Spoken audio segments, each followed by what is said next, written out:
So 2006 Jetta TDI. You'll see I got the ABS and the traction control light on, and the turn off that there. And okay, I don't have my seatbelt on, but anyway, whatever.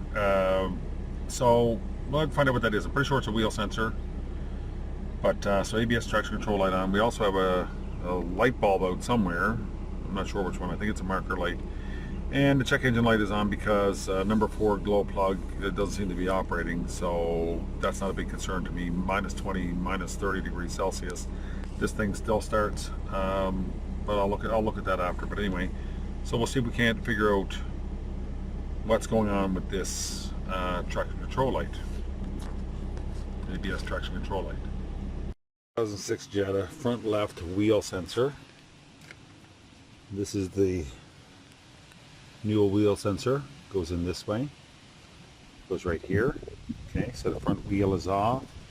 I've already removed it. If you need instructions how to remove a front wheel, there's lots of videos on YouTube for that already. So right here, this plug needs to be removed first once you get the wheel off and jacked up. And this can be a little bit of a pain in the butt, but you put a screwdriver prick down in here, and hold on, let me just lay this down for a second. Oh, it did come off.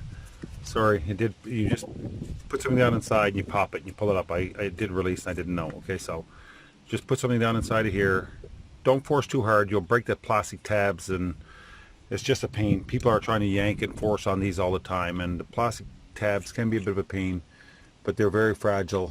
You know, but they do work and hold a plug in place. So once the plug is removed, just put it up out of the way. Just somewhere, tuck it up out of the way. And so now, oops, sorry, I turned it off by accident. So this is either a 10mm or a socket, which quite often I have these in 9 because they're so rusty, and I'm going to have to do that here, I'm sure. And or a 5mm hex. So I usually go with the socket. The hex doesn't work very well here in the Rust Belt. So here's a 9mm, and I'll just give it a tap because I know how rusty this is, and I have to do the same for another side. I'm going to beat it over. If you're below the salt belt, then your 10mm will most likely work fine. And up here in Canada, here, okay, and we're lucky. It looks like it popped out very easily, and the one on the other side did too. Sometimes these break off, so don't force them. So here's your wheel sensor bolt. I don't have a new one to replace it, so I will have to put that one back in, but it wouldn't be the worst idea. Now we'll see if we're fortunate enough that this will pop out, and if it doesn't, we'll have to go and drill it out.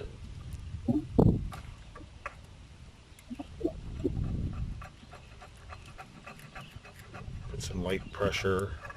There's a good chance this is going to break off.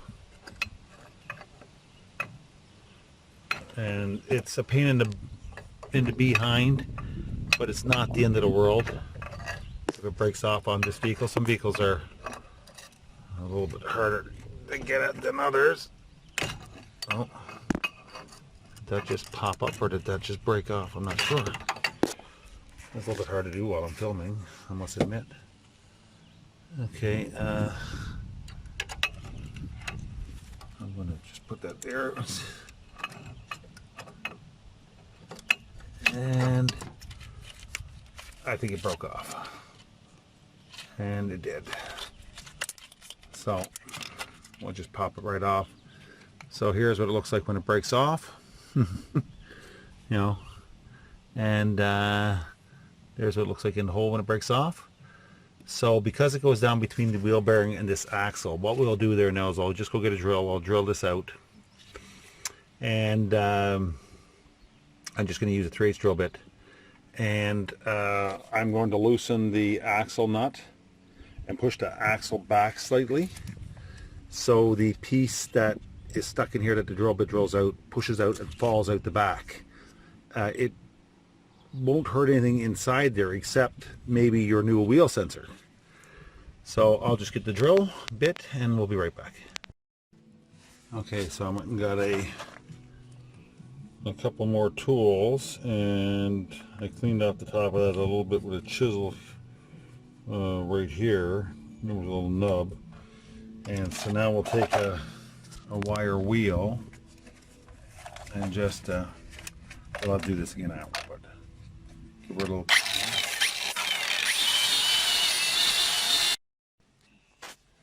Well, apparently if I touch the side button, it shuts out the camera, but anyway. So just give it a little spot there with the wire wheel. And so now we'll attempt to drill it. Just 1 second, let me put a bit in the gun, in the drill.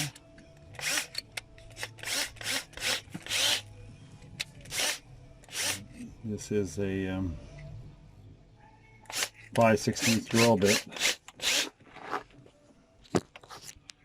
and we're going to try and start this about center. We're drilling plastic in a steel hole, so the drill should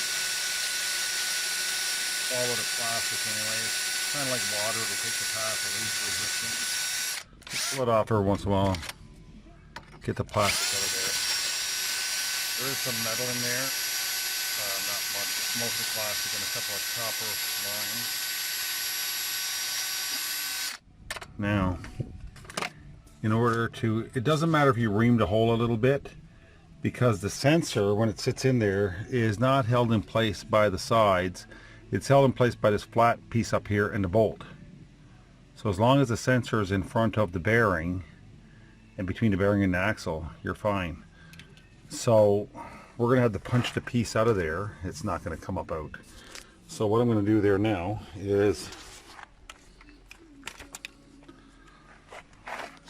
I have a bunch of Milwaukee tools.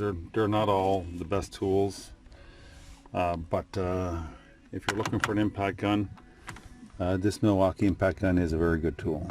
I've had it for years and it works very well. And it'll knock off just about anything. So I can't remember what the specs are on it, but they're impressive. So anyway, there's a plug for Milwaukee. Now these drills, I'm on the third one and they work okay, but I'm not as happy with them. If I didn't have so many Milwaukee batteries, I'd probably go with a different drill. So now we're just going to take the pry bar and pry this bad boy back a little bit out of the way. It should, hold on, two-handed again, need that. I'll edit that piece out. So I just pulled the axle back far enough so that the plastic piece can fall out. You don't need to take the axle right out, but the pieces of the sensor is just under here, it goes down in here. So, and the drill is going to bust through. Now, not all vehicles are self. Some of them have a reluctor ring together. So some of them, if you screw down into here, there's a reluctor ring with gears on it that the sensor picks up on. This picks up on the back of the bearing, and it picks. If you'll drill down, you can drill into the reluctor ring. So just be aware. Smart cars and a bunch of different vehicles have them. So.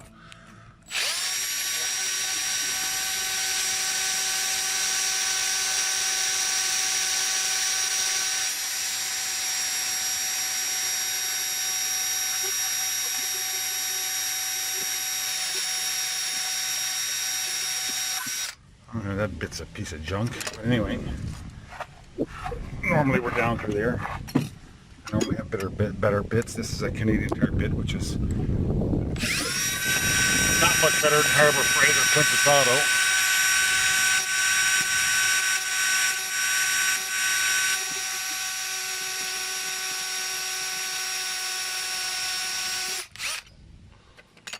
Okay, we should be out.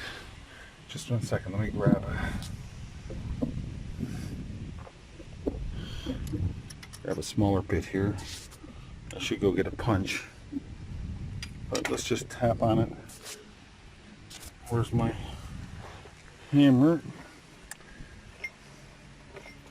Of course, I'm doing this outside on the ground, not in a nice fancy shop where with a bench, so everything's just laying in the dirt.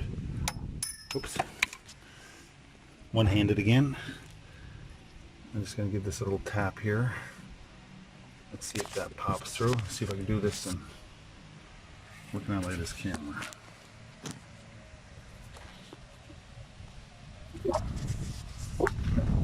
Okay. Okay, I should be able to see it. Okay. Okay, so that just drove it through. I should use a punch for this, but it's just a little piece of plastic that you're knocking out of there. It's not titanium or anything.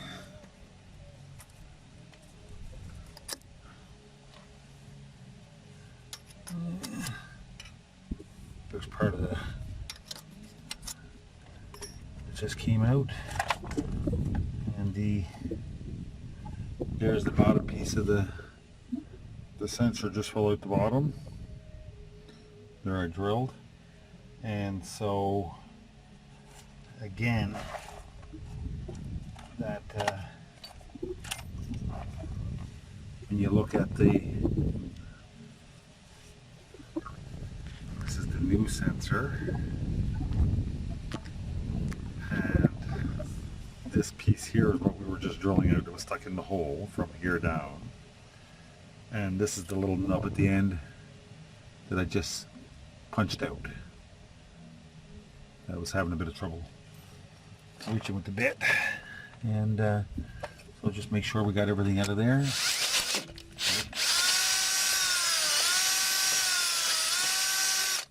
If you ream it out a little bit, that's not the worst thing that could ever happen. You might have to sometimes, actually.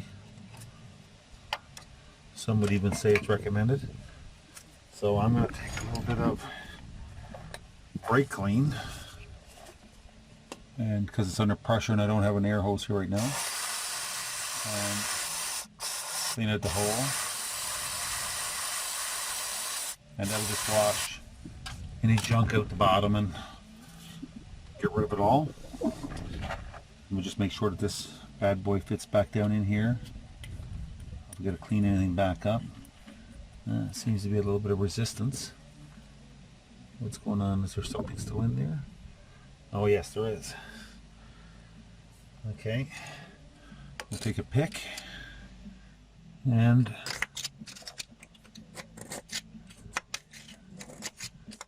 okay, that just popped at the bottom, and I'll take the bit and just use the sides of the bit.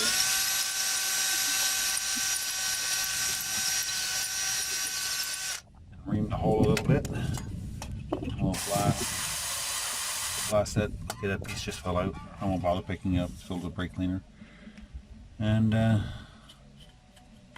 just a little piece of plastic. No, it seems to be having a real hard time going in there. That should be going down in there now.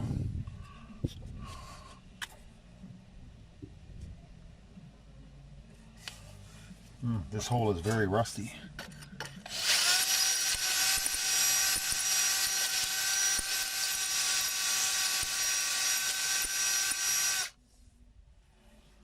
I have a burr here.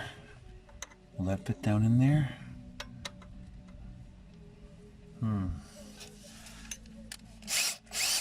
Now with any burr or bit or anything like that, they're hardened, so you really don't want to break these things off in the hole.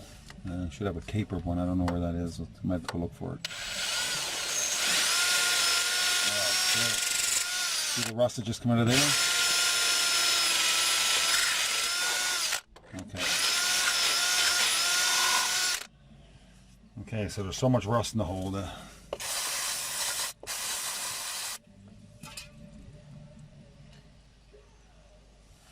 again, I'm here in Canada, so Everything is full of rust all the time. Okay, and there, now it fits perfectly. Okay, so this is plastic, and it really doesn't need copper coat or anti-seize in the traditional sense, like steel on steel. But I put it there just to try and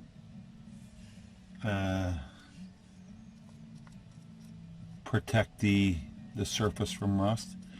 Now I don't like to put on enough that it gets onto the sensor end, so don't like it to get on the tip of the sensor. I don't know really how much difference it would make, but I try not to get it there.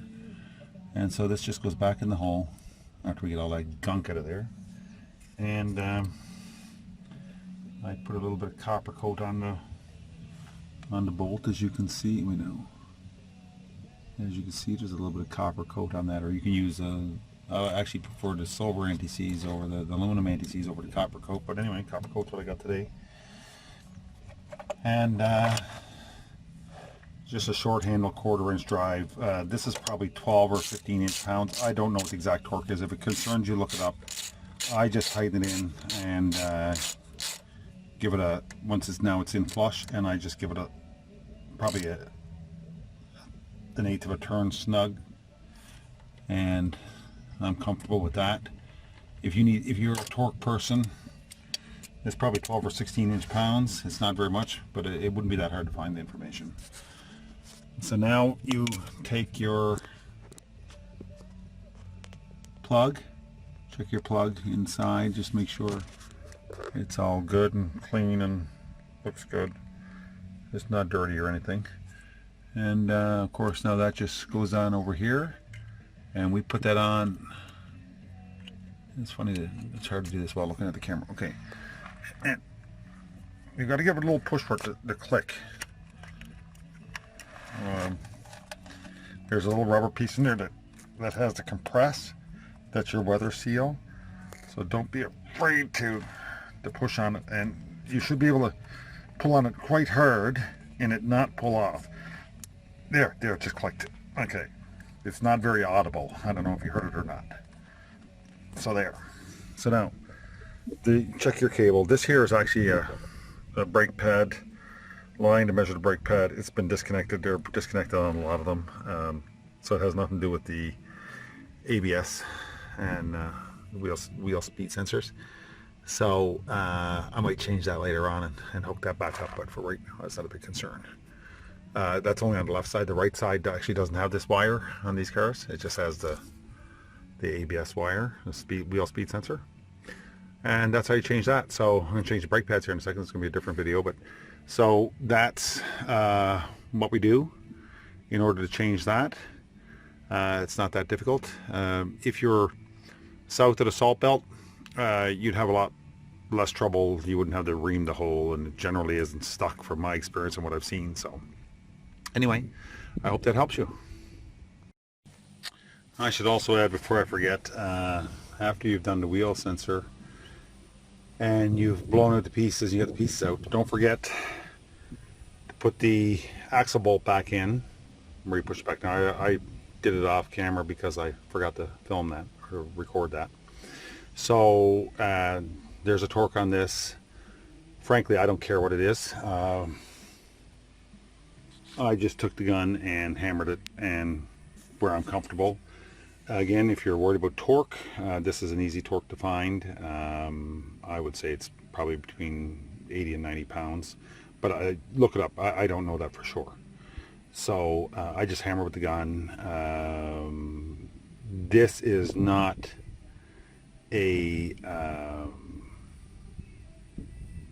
critical torque bolt in a lot of ways. Like, I torqued wheels. There's certain things I'll torque quite regularly, but this one here, I just give it a good hammering with the gun, and I'm comfortable with that. If you need to know the torque, look it up and torque it by all means. There's nothing wrong with that. That's fine, but don't forget to put it back in after the wheel sensor piece has been blown out. Whether you use air or brake clean, air is, more convenient in a lot of ways. I'm just doing this outside, don't have the air compressor anywhere near me. So, but whatever you're using under pressure to blow it out, that way you don't have the piece stuck in there, so that it doesn't rotate and tear the end out of your new wheel sensor, which is unlikely, but it is possible. So yeah, when you're done, put this back in and then put your wheel on, if you're not going to do brakes, which I'm going to do in a second, and then torque your wheels. I torqued them on this car to 90 pounds, but look up the torque to your specific wheel. I cross torqued them 1, 2, 3, 4, 5, or whatever, in just cross pattern on aluminum. Steel too, but you know, so I'll put them on snug and then torque them to 90. But you look up the torque for your wheel. On one of my trucks it's 125, the other truck it's 150. So all different wheels have all kinds of different torques, so look it up for your specific model. Okay, I hope this was helpful again. So I'll change that front left wheel seal. Oops. And I still got the glow plug and a marker light, but that light looks like it's blinking on the video, but it's not. But the traction control is off, so I changed both wheel sensors. This one over here mostly because I broke it, and the right one, they came as a set anyway on Amazon, real cheap, but it looks like it was the front left one. So there we go, traction control and ABS is working again.